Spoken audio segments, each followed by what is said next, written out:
Ei, minha amiga Ney. Boa noite. Boa noite a todos. Cristiano, boa noite. Tudo bom por aí? Tudo bem, graças Boa a noite a Deus. todos. Então, vamos dar início, à nossa 13ª Semana Espírita de Guaçuí, aqui do Quinto CRE.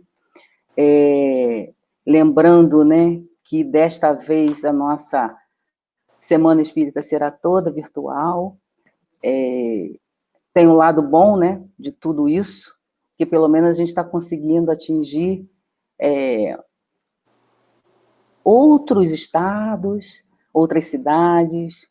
Então, assim, em tudo tem a parte boa, Embora a gente não possa estar pessoalmente, mas a gente está podendo ter os amigos nos assistindo, mandando boas vibrações para nós, para nossa cidade, para todas as cidades, na realidade. E nós, assim, queremos agradecer a você, Cristiano, por estar aqui conosco, ter aceito, esse trabalho na noite de hoje. Então, antes da gente passar para você, vou fazer uma oração e a gente falar alguma coisinha a respeito da nossa Semana Espírita, e depois eu passo para você fazer a sua tarefa de hoje, Então, que a gente possa, nesse momento, todos os que estão nos assistindo, aqueles que estão vibrando junto conosco, na mesma sintonia, que possamos fazer a nossa oração, rogando a Deus, nosso Pai, a Jesus, nosso Mestre,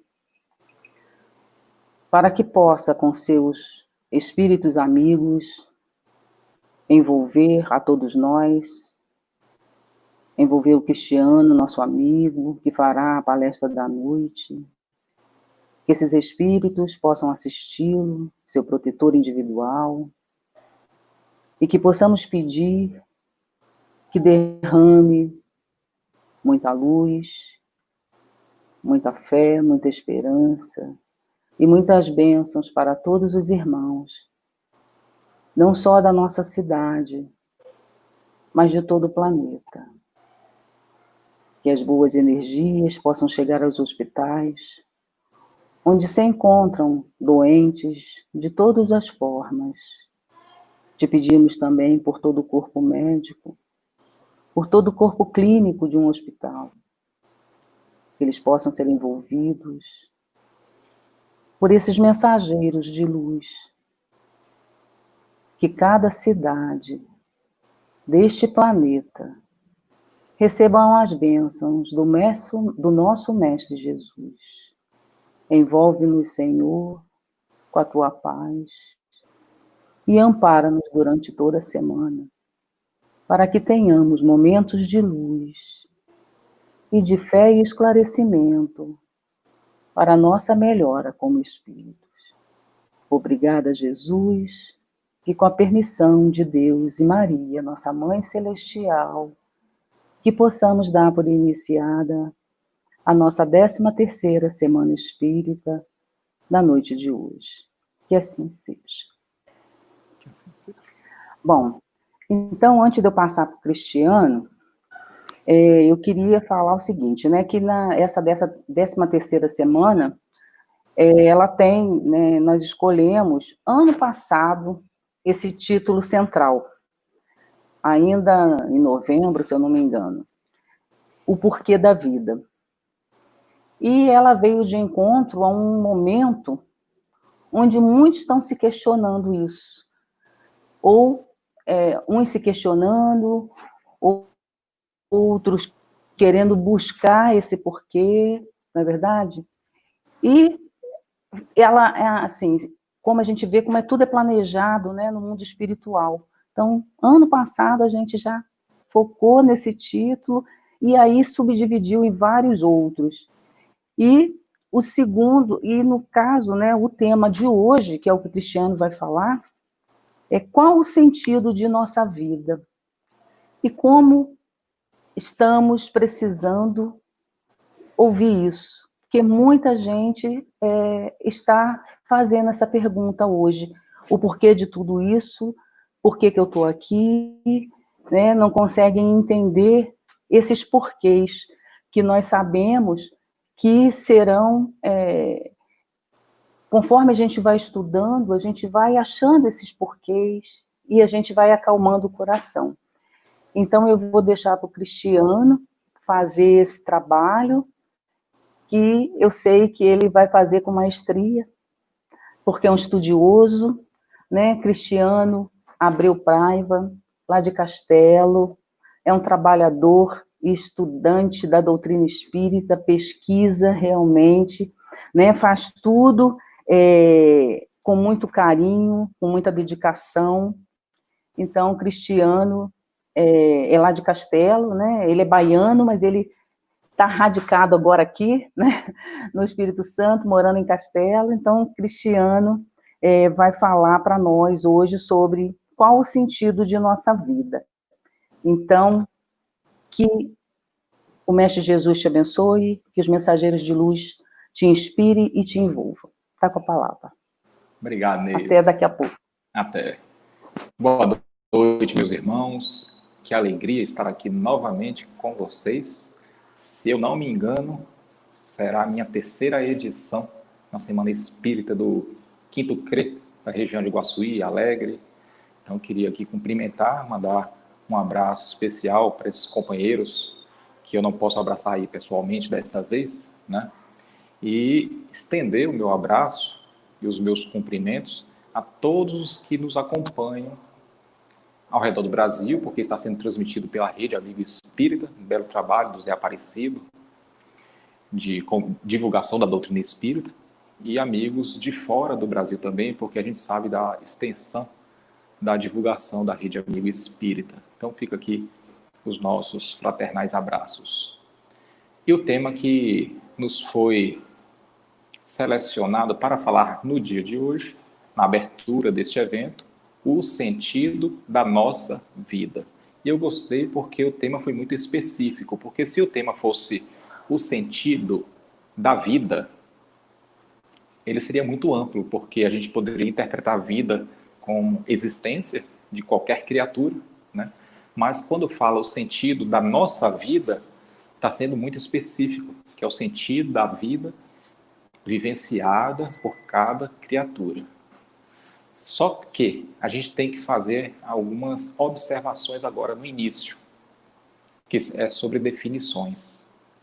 Porque se a gente pegar a palavra sentido, ela pode ser um adjetivo, ela pode ser uma interjeição, uma expressão mais militar, ela pode ser um substantivo masculino. Dentro do contexto, o sentido da nossa vida, ele é um substantivo masculino. E quando você vai lá no dicionário e vê o significado da palavra sentido, substantivo, lá vai estar, é a aptidão para receber as impressões externas. Aptidão para receber ou para perceber as impressões externas. Se é uma aptidão, é pessoal. Se é pessoal, é subjetivo. É peculiar.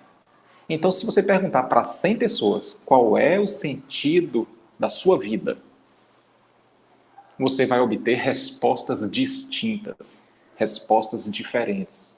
Por quê? Porque o sentido está vinculado à aptidão que o observador tem para perceber as impressões exteriores. Então, o sentido da vida se distingue de observador para observador. Se você perguntar para uma criança qual o sentido da vida, o que ela vai responder? Uma criança de 10 anos de idade. O sentido da vida é brincar, é se divertir. Não é verdade? Se você perguntar para várias crianças de 9, 10, 11 anos de idade qual é o sentido da vida, as respostas irão se assemelhar. Se você perguntar para um adulto qual é o sentido da vida, a resposta já vai mudar. Se você perguntar para uma pessoa já experiente, uma pessoa de 60, 70 anos de idade, qual é o sentido da vida, a resposta já vai ser bem diferente do adulto de 30, 40 anos de idade. Mas essas respostas irão ser semelhantes conforme a idade de cada um, conforme o grupo de observadores. Então, mantendo essa linha de raciocínio e fazendo uma analogia para o ponto de vista espiritual, nós poderíamos falar que o sentido da vida dependerá de qual o degrau evolutivo espiritual que o observador está ocupando naquele momento. Ou seja, o quão desperto ou o quão adormecido ele se encontra. Porque isso aí vai fazer toda a diferença na elaboração do seu entendimento acerca do sentido da sua vida. Toda a diferença. Qual o degrau evolutivo, quão desperto a criatura se encontra. Então, as pessoas que ainda estão em estado de sonambulismo espiritual, vivenciando o que Emmanuel vem chamar de sono enfermiço da alma, enfermiço de enfermidade, e isso constitui a maioria da humanidade terrestre. Se você perguntar para qualquer um desse grupo de criaturas ainda muito adormecidas, muito apegada ainda às sensações sutis da matéria, qual é o sentido da vida? O ponto de vista é um ponto de vista muito da doutrina materialista, que fita a vida do berço ao túmulo. Então a resposta vai ser bem diferente para as pessoas que estão em processo de despertamento e bem diferente para o grupo das pessoas que já despertaram. Semelhante àquela analogia que a gente fez com as crianças, com o adulto e com a pessoa já amadurecida, experiente. A resposta vai se distinguir. Qual é o sentido da vida, conforme o grau de maturidade espiritual de cada um. Porque se você pegar para o grupo ainda não desperto, ainda adormecido, ele vai interpretar, inclusive, a palavra vida de uma forma totalmente diferente do entendimento da espiritualidade superior. Porque qual é a definição de vida? Se você pega uma pessoa que fita os acontecimentos com os olhos exclusivamente da carne, vida vai ser a vida do corpo orgânico. Porque a pessoa não consegue se enxergar como espírito imortal que é. Então você pergunta, qual é o sentido da vida? Para uma pessoa que ainda não despertou. O sentido da vida, se você perguntar o que é sucesso para você? Sucesso. Uma pessoa de sucesso. Uma pessoa que cresceu financeiramente na vida, que conseguiu construir um patrimônio amoedado. O que você queria como sucesso para o seu filho? Ele vai responder a mesma coisa. Eu queria que meu filho tivesse um sucesso financeiro, que ele fosse bem estabilizado financeiramente, etc. E você perguntar qual é o sentido da vida? O sentido da vida? O sentido da vida é que a gente tenha muita saúde, que a gente tenha muita felicidade, que a gente tenha muito dinheiro no bolso, que o homem de bem prevaleça e que o homem mau seja expurgado. Uma resposta bem do ponto de vista materialista mesmo. No livro de Emmanuel, um romance escrito por ele, Renúncia. Vamos pegar esse exemplo aqui. Alcione, um espírito de altíssima envergadura que está habitando regiões elevadíssimas, se não um mundo celestial, mas um mundo ditoso bem avançado, pelo que narra do livro.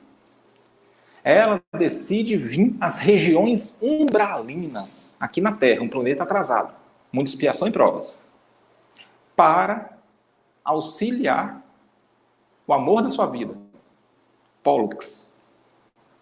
E quando ele está prestes a reencarnar, ela passa a orientação para os tutores que estão ali organizando a reencarnação de Pollux.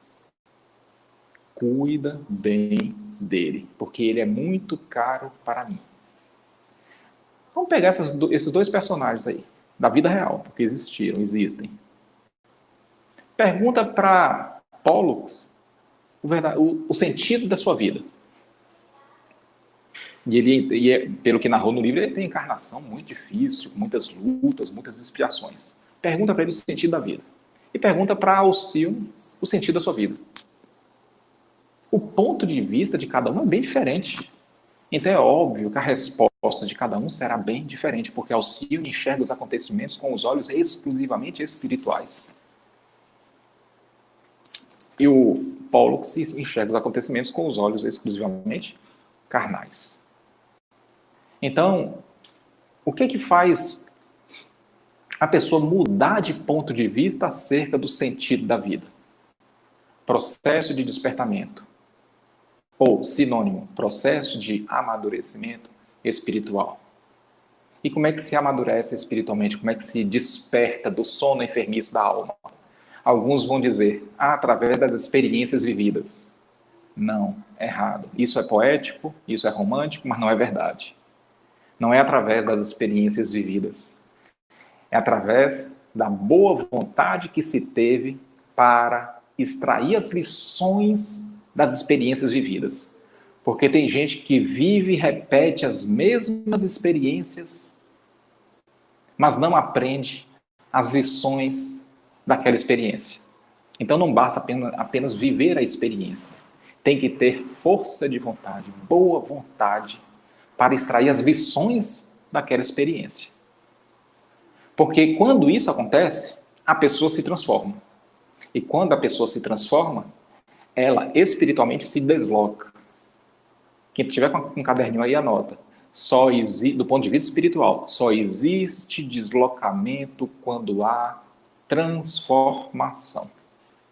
Só existe deslocamento espiritual quando há transformação. E só existe transformação quando a criatura extrai, com boa vontade, com determinação, a lição da experiência vivida. Porque todos nós, ninguém foi criado perfeito. Todos nós fomos criados simples e ignorantes por Deus. Mas todos nós fomos criados perfectíveis. Perfectíveis. Então, todos nós, quer queira, quer não, até quem não quer, todos nós seremos imensamente felizes. Uma felicidade ainda desconhecida. Todos nós estamos caminhando para isso. E à medida que a gente vai se deslocando nessa linha do tempo, rumo à verdadeira felicidade, o ponto de vista em relação ao sentido da vida vai mudando. Vai mudando. Quando você pergunta para uma criatura que está em processo de despertamento qual é o sentido da vida, a palavra vida que ela vai interpretar não é a vida do corpo orgânico, como a pessoa que está em estado de sonambulismo. A vida que ele vai interpretar é no sentido de imortalidade. O maior legado, o maior presente que Deus nos deu ao nos criar. A imortalidade. Mas é uma imortalidade subjetiva. Uma imortalidade complexa. Por quê? Porque é uma imortalidade atrelada à evolução. Não é imortal estacionado, inerte. É o imortal caminhando. Encarnação, pós-encarnação. E à medida que a gente se desloca, à medida que a gente caminha, a gente muda o ponto de vista. E o sentido da nossa vida vai mudando junto. Vai mudando junto. Então Jesus, ele nos deixou um roteiro de redenção espiritual para nos auxiliar nesse processo de evolução. Um roteiro. É aquele caminho. Não existe outro. É aquele caminho.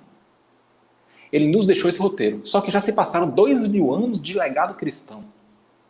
2000 anos. O quanto que nós temos aproveitado desse roteiro. Já que o roteiro de Jesus é um roteiro seguro rumo à verdadeira felicidade.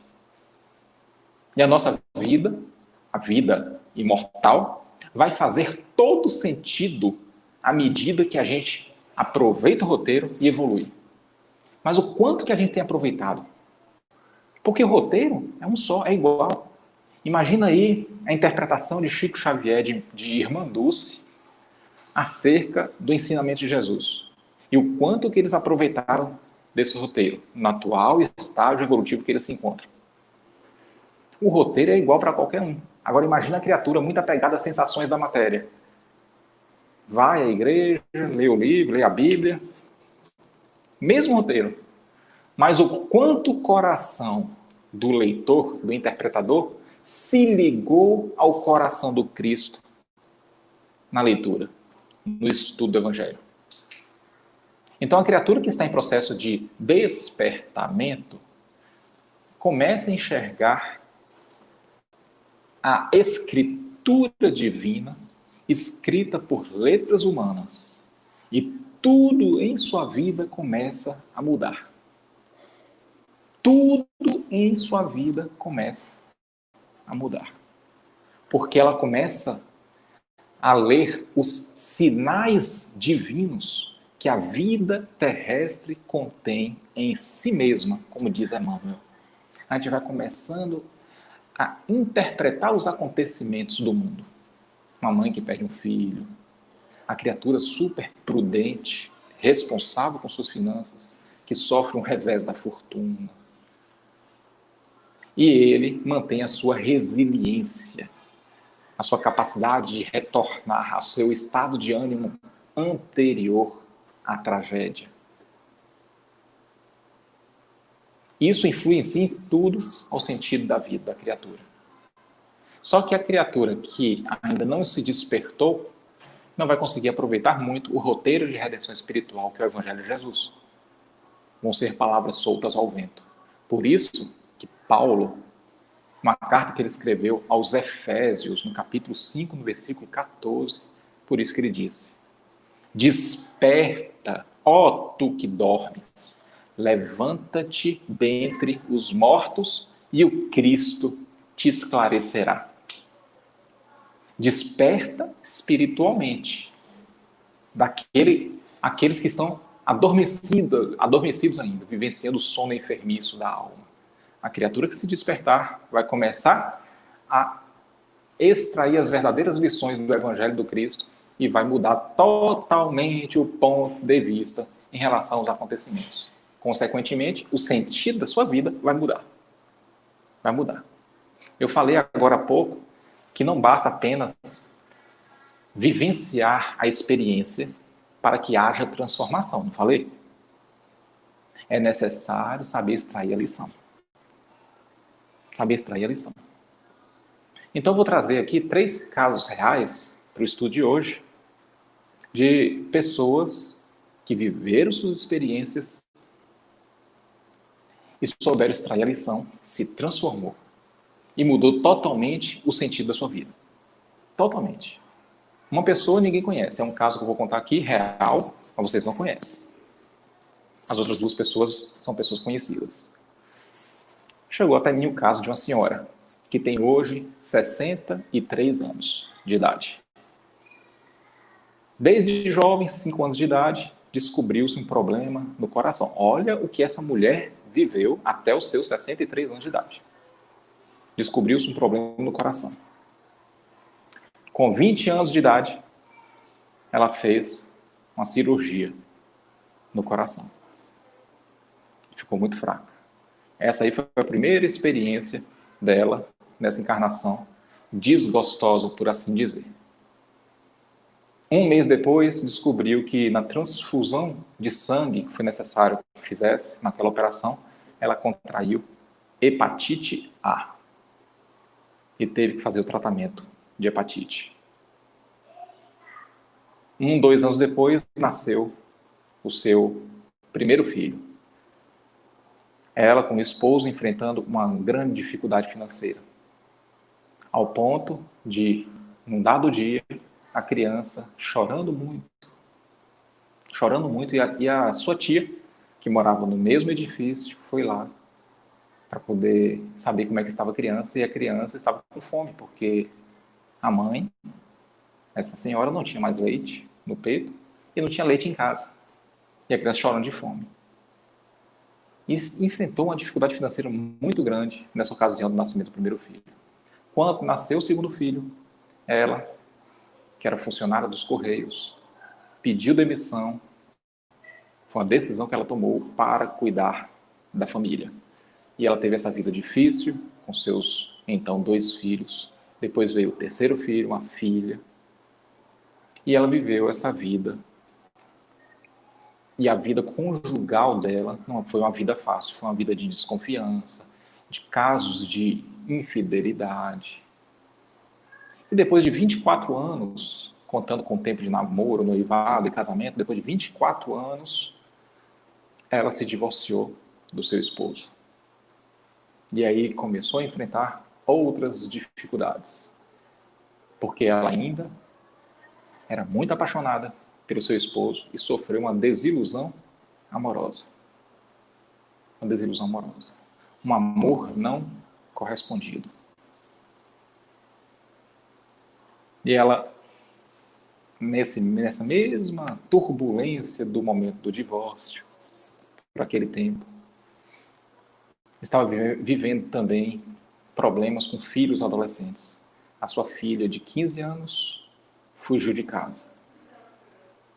Estava em pé de guerra com o filho mais velho, que era apaixonado pelo pai, e quanto mais ela falava mal do pai, mais tinha briga. E o filho mais velho saiu de casa, foi morar com o avô.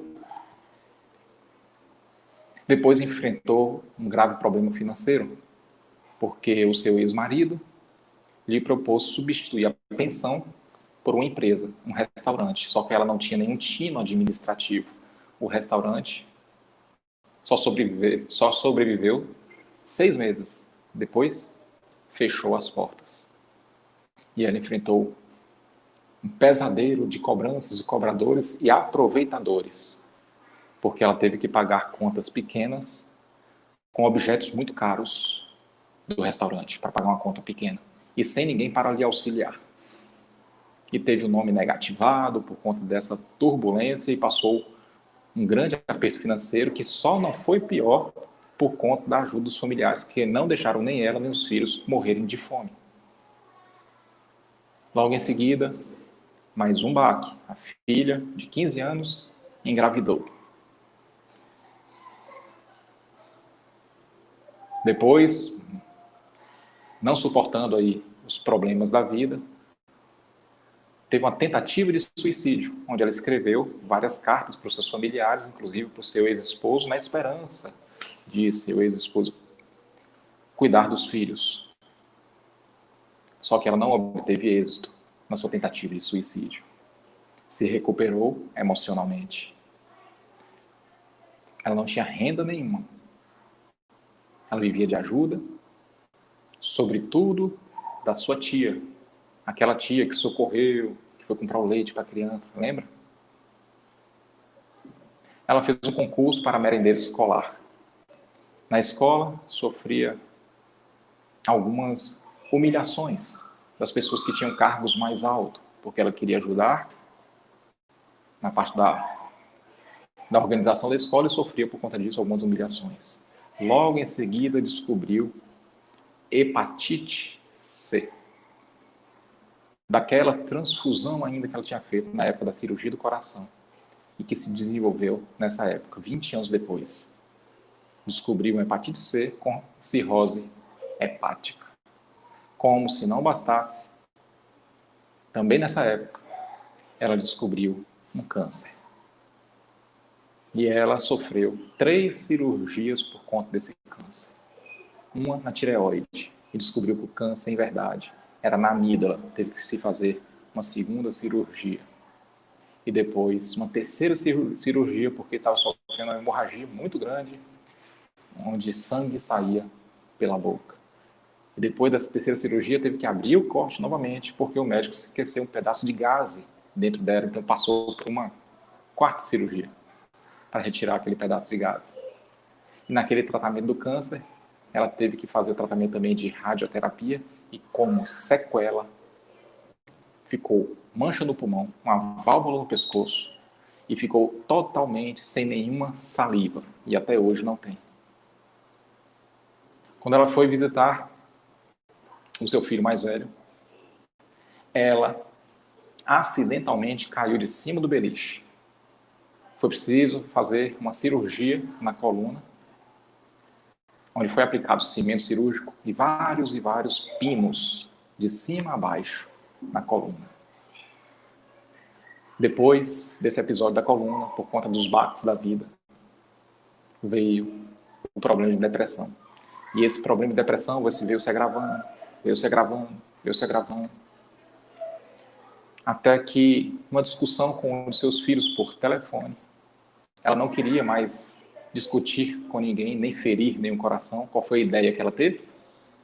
Ela pegou uma gilete e mutilou a própria língua. 2 dedos de língua mutilado. Jorrou sangue para todos os lados. A socorreram. A levaram para o hospital. Não conseguiu costurar a língua de volta. Ela ficou sem a língua. Isso porque estava no auge da depressão. Quando seus familiares perguntaram, mas por que você fez isso? Ela falou, mas na hora ali eu ouvi Jesus falando, corta, corta. Olha como atua os obsessores. Quando esse caso chegou até mim, eu falei, isso aí é a reencarnação de Hitler. Só pode, porque tanto sofrimento. Sofrimento na área financeira, sofrimento na área do convívio familiar, sofrimento na área da desilusão amorosa, sofrimento na área da doença do corpo orgânico, vários tipos de doenças. E essa pessoa que eu pedi autorização para trazer o relato para vocês, é uma pessoa muito conhecida minha, que está assistindo aqui essa palestra também. É minha mãe. Por isso que eu conto em detalhes essa história, porque eu sei a história em detalhes. E minha mãe passou por isso tudo, e eu achei bacana trazer esse relato aqui com a autorização dela, porque o sentido da vida para ela antes, quando ela tinha 20 anos de idade, quando ela fez aquela cirurgia no coração, era um. O sentido da vida hoje, para ela, é outro completamente diferente. Por quê? Porque ela passou por essas experiências? Não. Porque ela soube extrair lições preciosas das experiências vividas em cada um dos institutos. O Instituto da Desilusão Amorosa, o Instituto da Humilhação, o Instituto da Doença do Corpo Orgânico, o Instituto da Dificuldade Financeira. Ela soube extrair as lições espirituais.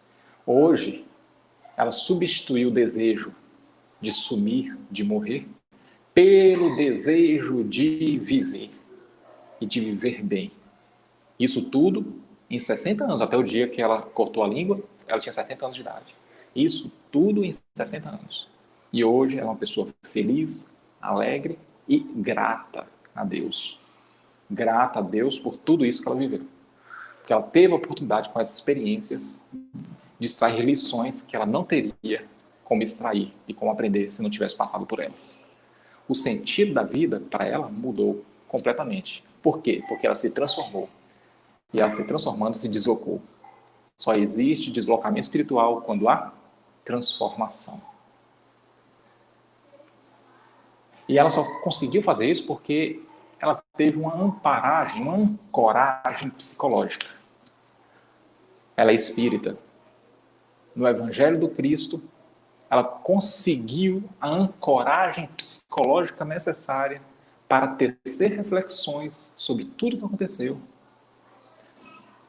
alimentar novos conceitos e, assim, paulatinamente, mudar o ponto de vista. Ancoragem psicológica. Davi, o rei Davi, ele era também pastor de ovelhas. Ele pegava suas ovelhas. Olha a inteligência de Davi. Porque Davi ele estava muito preocupado com as pessoas que sofriam de melancolia, porque na época não existia a palavra depressão. Mas é a depressão de hoje. Ele estava muito preocupado porque as pessoas estavam muito desesperadas. Então ele queria criar uma ancoragem psicológica para as pessoas mudarem e adquirirem um novo sentido de vida. Então o que ele fazia? Como a rotina dele, como pastor de ovelhas, era sair com suas ovelhas todos os dias e procurar um pasto adequado para suas ovelhas, ele tinha que caminhar muito. Ele caminhava muito, e era uma caminhada arriscada. Por quê? Porque para ir o sol estava baixo. Então as ovelhas conseguiam caminhar no sol baixo sem se desidratar. E chegavam em verdes pastos. E as ovelhas se alimentavam. Só que para voltar, se ele voltasse pelo mesmo caminho, o sol já estava muito alto. As ovelhas iam chegar desidratadas. Então o que ele fazia? ele optava por um percurso mais perigoso. Por quê? Porque ele seria obrigado a cortar caminho, estreitar o percurso, pegar um atalho, cortar um caminho que ninguém ousava passar, porque era no meio de duas montanhas, de dois montes. E ali era perigoso justamente porque em cima, no topo do monte, havia muitos assaltos e muitos assassinatos. E os corpos eram jogados lá embaixo. Então tinha muitas ossadas de seres humanos ali. E ninguém tinha coragem de passar ali. Ninguém tinha coragem. Mas Davi passava com suas ovelhas naquele vale, que era conhecido como o Vale da Sombra, porque o sol, as montanhas faziam sombra. Então era sombra o tempo todo, porque tinha duas montanhas, tanto de manhã quanto de tarde tinha sombra. E era conhecido como o Vale da Sombra e da Morte, porque tinham muitas ossadas ali. Então Davi, quando se tornou rei, ele desenvolveu o Salmo, que para a gente hoje é conhecido como o Salmo 23, e criou uma ancoragem psicológica para o seu povo da época, que serve para a gente até hoje, para o povo que se encontra desanimado, que perdeu o sentido de viver, não vê sentido nenhum na vida, porque lhe falta resiliência, não tem a coragem psicológica. Então o que Davi fez? Criou o Salmo 23, que diz: o Senhor é meu pastor e nada me faltará. Como se as pessoas fossem as ovelhas que ele guiava. Deitar-me em verdes pastos, guia-me mansamente a águas tranquilas. Refrigera a minha alma, guia-me pelas veredas da justiça, por amor do seu nome. E ainda que eu andasse pelo vale da sombra da morte, não temeria mal algum, como as ovelhas dele não temia quando passava pelo vale da sombra da morte. Não temeria mal algum, por quê? Porque tu está comigo, o bom pastor está com as ovelhas. E a tua vara e o teu cajado me consolam. O verso estava tão bonito, quando eu cheguei nessa parte, a tua vara e o teu cajado me consola. Estragou o verso. Eu procurei, do ponto de vista psicológico, compreender essa fala de Davi. Na ancoragem psicológica que ele estava criando. A tua vara e o teu cajado me consolam. E eu compreendi. Tem criaturas que não conseguiram desenvolver resiliência. O que é resiliência? É a capacidade de voltar ao estado normal, ao estado anterior. Ou transcender, como fazia Chico Xavier. Quando você pega um copo descartável, você aperta o copo e você solta, ele volta para o seu estado normal. Isso é resiliência. Só que se você amassar o copo e soltar, ele não vai voltar ao seu estado natural sem ajuda, sem interferência. Então, tem pessoas que dependem da ajuda do outro para voltar para o seu estado normal. Minha mãe, quando cortou a própria língua, ela precisava da ajuda de alguém para ir socorrê-la. Porque lhe faltava, naquele momento, resiliência por conta da sua depressão em estágio avançado. O que eu, na minha obrigação de filho, fiz? Na mesma hora, peguei o carro, fui lá na Bahia, onde ela mora, em Vitória da Conquista. Peguei ela, trouxe para o Espírito Santo. E iniciamos aqui um tratamento que tinha como pílula, como remédio base, o Evangelho. E eu a levei em todas as palestras que eu fazia. Ela estava comigo, me acompanhando. E ficou 3 meses me acompanhando em dezenas e dezenas de palestras presencial. E em cada palestra que ela ia, ela não só ouvia palavras do Evangelho, como ela tomava passe, bebia água fluidificada, chegava em casa bem melhor, estado de ânimo.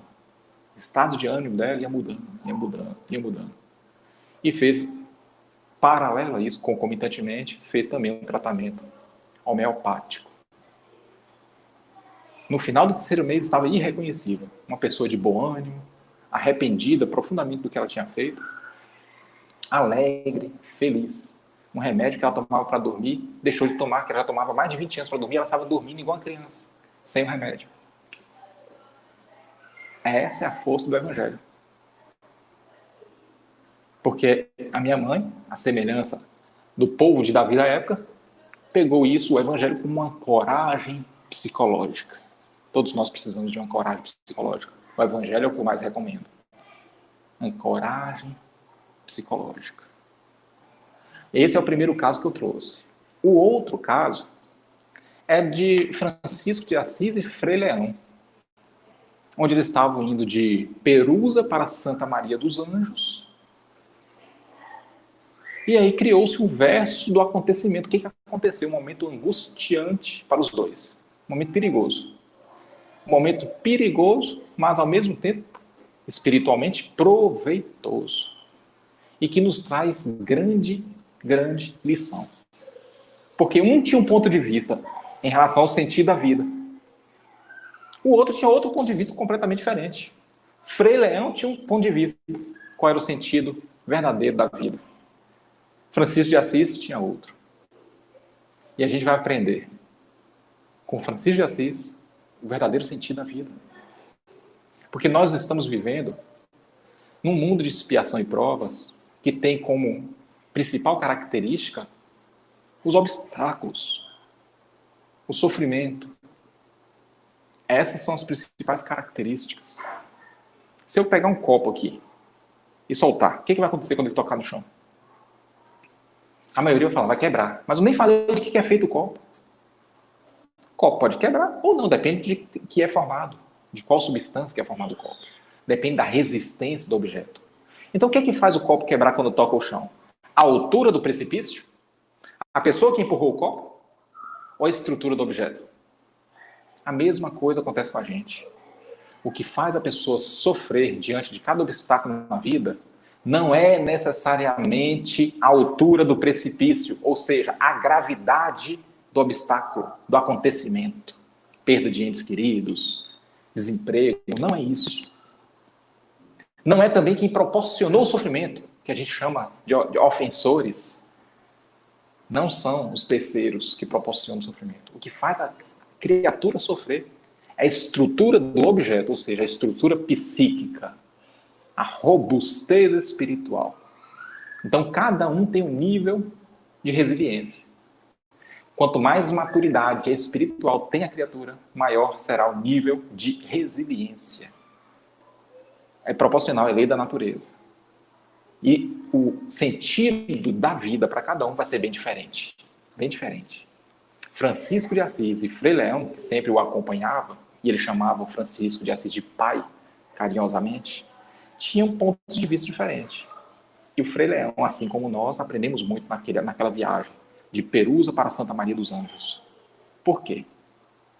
Diz assim a poesia, caía a tarde de inverno impiedoso, ou seja, era muita neve, era neve densa. E Francisco e Leão, sob a neve, caminhavam. Vão tornando, ou seja, vão voltando a Santa Maria com fome e com frio. E ao final de outro dia, Frei Leão vai na frente, ligeiro. Frei Francisco o chama e lhe diz, Frei Leão, toma nota se queres saber o que é a perfeita alegria. E aí vem um grande ensinamento, o que é a perfeita alegria. Olha o ponto de vista de São Francisco de Assis sobre a perfeita alegria. Se nós tivermos a graça de Deus de pregar o evangelho e a cruz, e por obras e exemplos pudermos levar a Jesus e convertermos os homens à fé, até mesmo os de mau coração, Frei Leão, e isto ainda não é a perfeita alegria. Imagine, Leão, que Deus nos tenha dado a graça de a todos curar, de fazer ver a cegos, a coxos andar, a surdos ouvir, a mudos falar. E que até os demônios fugissem ao comando de nosso olhar. E que os mortos nós ressuscitássemos. Isto não é a perfeita alegria. Isto não é a perfeita alegria. E se falássemos todas as línguas com o dom de bem comunicar, transformando os reinos da terra em reinos de paz, e se soubéssemos toda a ciência e os segredos da terra e do mar, Frei Leão, isto ainda não é a perfeita alegria. Não é. E Frei Leão perguntou: mas então, Pai Francisco, o que é a perfeita alegria? E São Francisco de Assis respondeu: se ao chegarmos ao nosso convento e batermos depressa na porta, esperando entrar, e o porteiro, do lado de dentro, ao invés de abrir, põe-se assim a falar: quem sois vós que assim importunos nesta hora incomodais? Somos nós, teus irmãos, Frei Leão e Francisco, que chegam e querem entrar. E Frei Leão, se o porteiro disser que é mentira e que não abrirá, que nos encontremos um outro lugar ou um canto qualquer para ir. E se nós, diante da porta fechada, sob a noite e aquela neve densa que cai, se nós conservarmos a paz, Frei Leão, isto é a perfeita alegria. Isto é a perfeita alegria.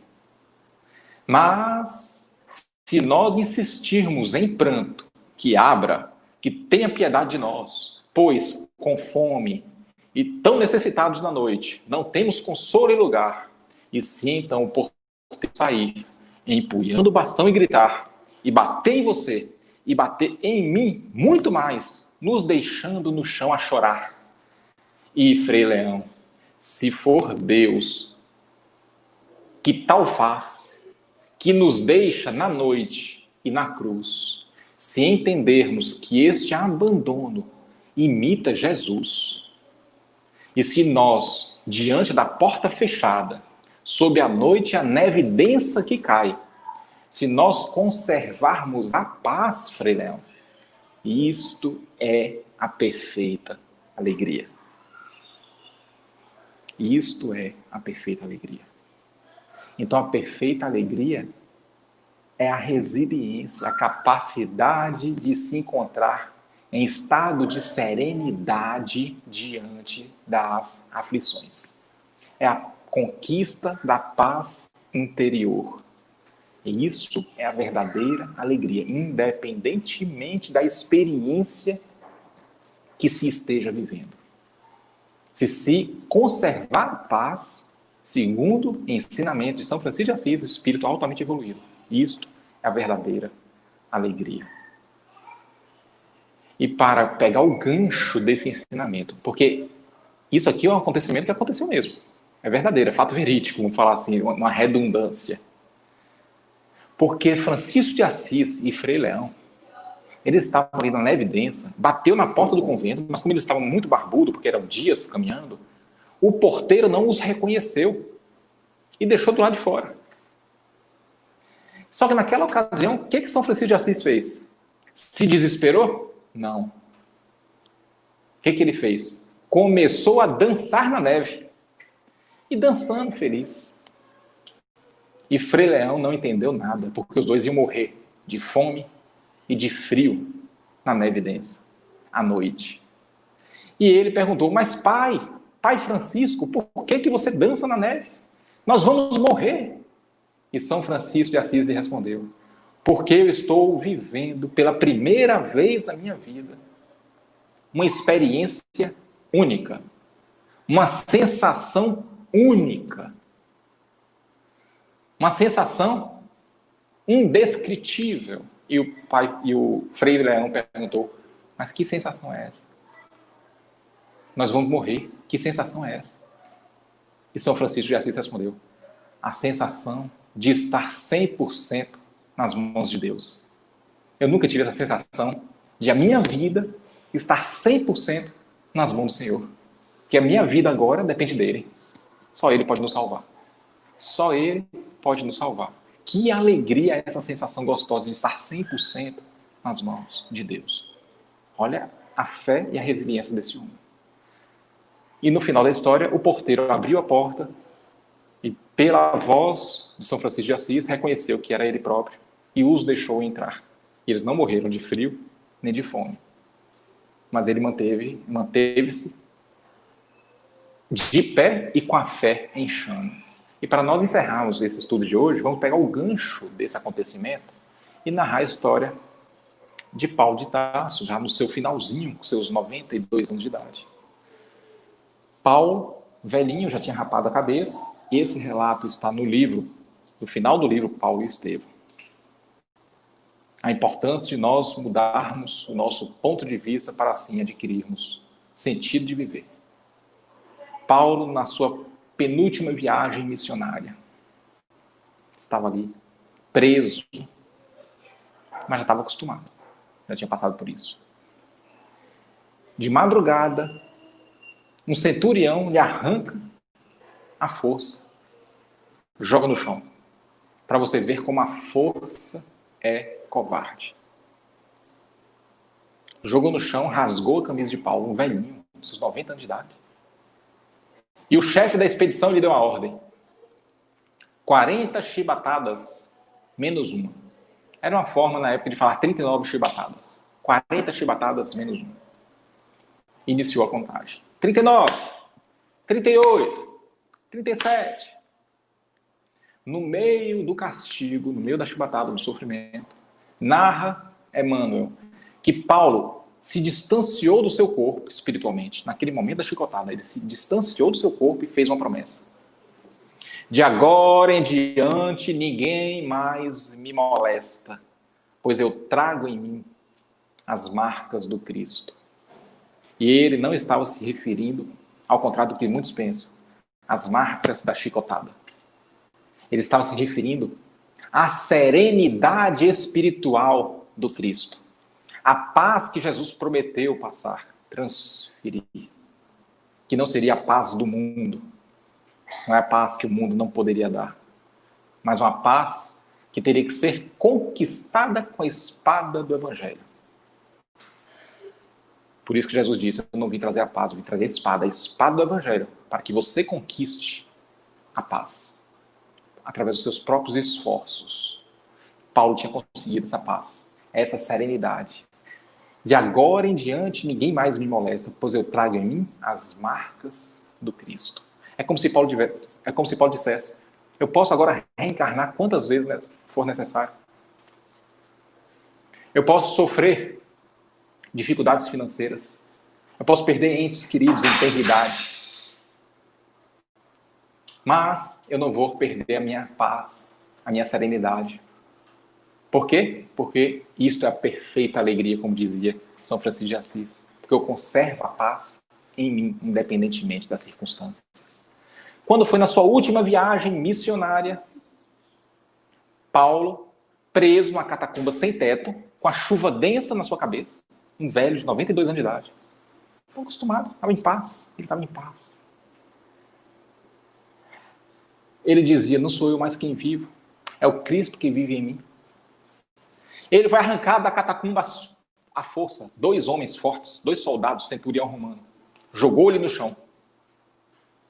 E o chefe da expedição deu a ordem: decapite-o. Decapite-o.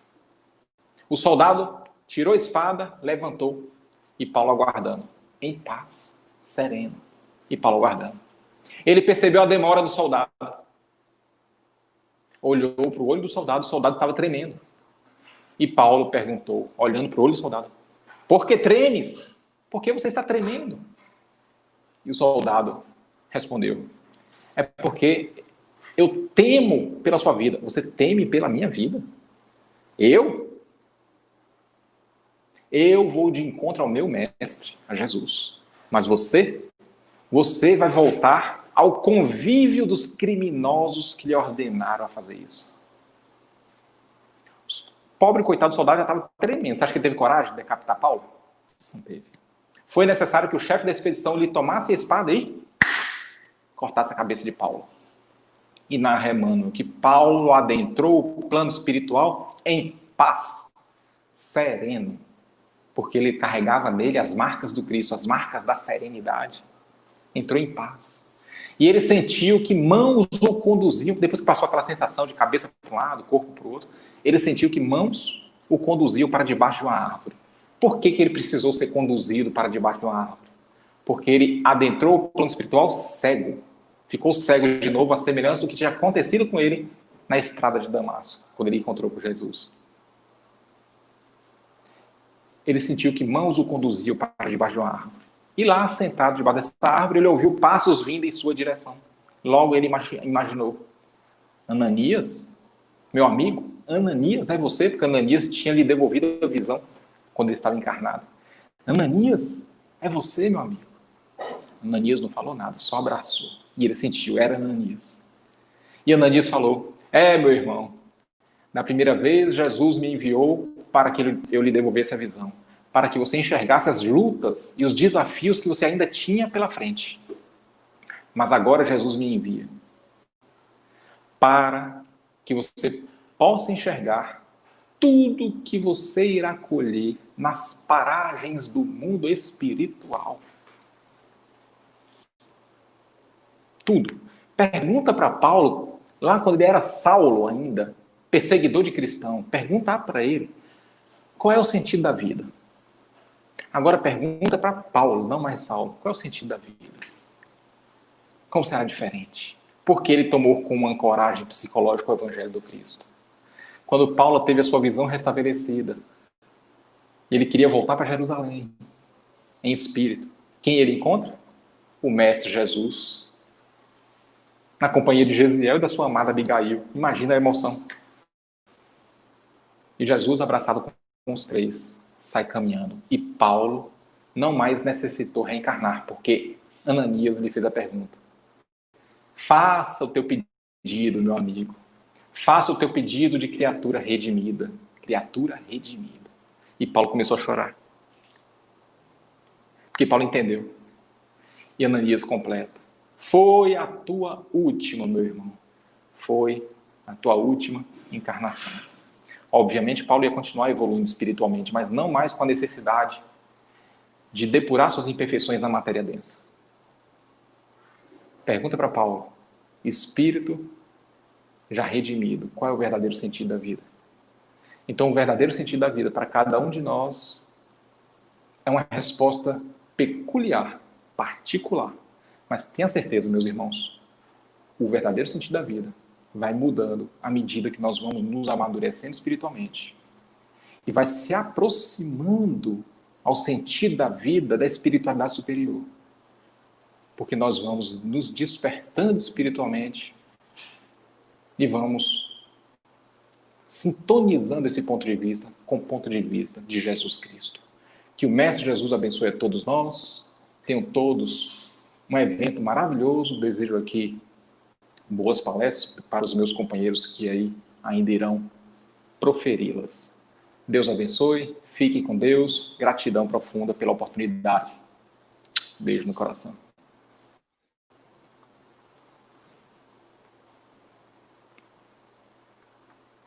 Agradecer demais a você, Cristiano, por essas lindas palavras que deixou-nos emocionados, e a gente tem que segurar para poder continuar, né, para poder falar. Aí, assim,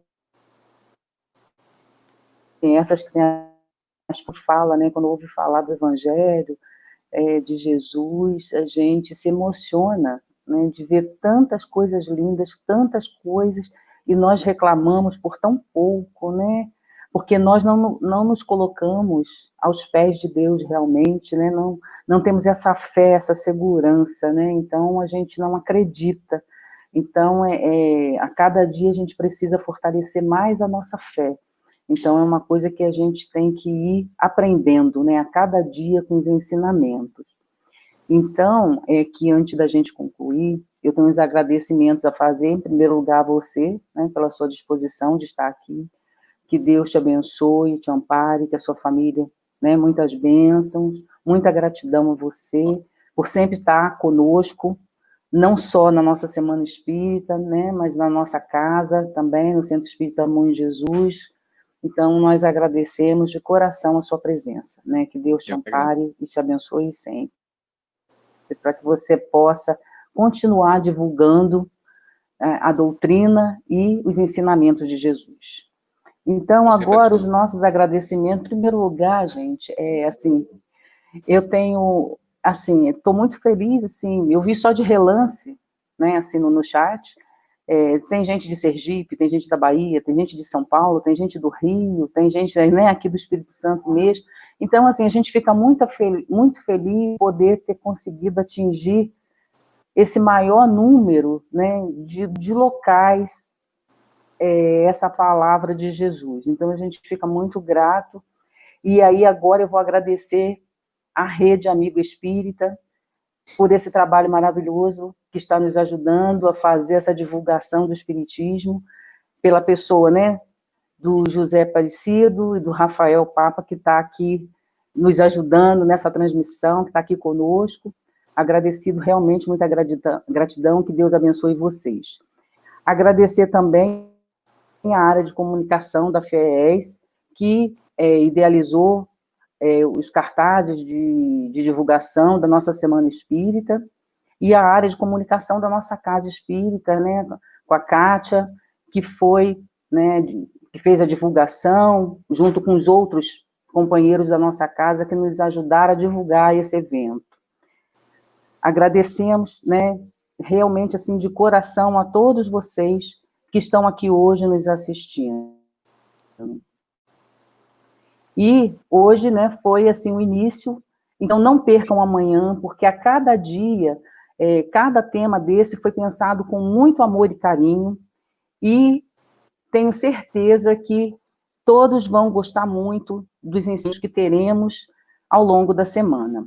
Amanhã, no dia 20, nós vamos ter, né, o tema central, todos já sabem, que é o porquê da vida, e amanhã o tema é causas anteriores e atuais das aflições.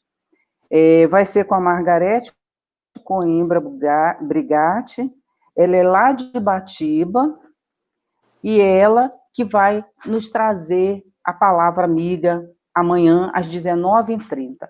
Então, gente, não percam, porque se hoje foi bom, amanhã... Não, hoje foi bom, amanhã é ótimo, e cada dia a gente vai ficando mais, sabendo que todos os dias, na realidade, serão ótimos, não é verdade? Então, hoje foi só o aperitivo para a gente iniciar. Então, agradecidos demais. Pedimos, então, agora, né, a permissão de Deus para que a gente possa encerrar fazendo a nossa oração e estendendo esse convite para que vocês, cada um que hoje aqui nos visitou, possa convidar mais um amigo para assistir também, porque nós temos certeza que a Semana Espírita, cada palestra dessa é um ponto de luz que a gente vai abrindo dentro de nós, no nosso lar e no nosso país. E assim o planeta vai caminhando, porque nós precisamos disso, de que nós possamos nos melhorarmos, não o outro. Se cada um se melhorar, teremos um mundo melhor.